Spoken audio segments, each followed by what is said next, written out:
Tradisyonal na panalangin. Sa ngalan ng Ama, at ng Anak, at ng Espiritu Santo. Amen. Amang makapangyarihan at walang hanggan. Lumalapit po ako sa iyong banal na harapan na may pusong mapagpakumbaba at tuspos ng pananampalataya. Ikaw ang bukal ng buhay, liwanag sa gitna ng kadiliman, at tanging pag-asa ng iyong mga anak. Patawarin mo po ako sa aking mga pagkukulang at tagakasala, sa isip, sa salita, at sa gawa. Linisin mo po ang aking puso, at tabanalin mo ang aking kaluluwa, upang maging karapat-dapat ako sa iyong biyaya at awa.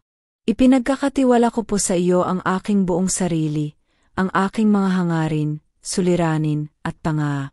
Sa lahat ng aking gagawin, naway ikaw ang maluwalhati. Gabayan mo po ako sa landas ng kabanalan, turuan mo akong magmahal ng tapat, maglingkod ng buong puso, at magtiwala ng lubos sa iyong kalooban. Sa pamamagitan ni Jesukristong aming Panginoon, kasama ng Espiritu Santo, at sa tulong ng mahal na Birheng Maria, tanggapin mo po ang panalangin ito. Sa ngalan ng Ama, at ng Anak, at ng Espiritu Santo. Amen.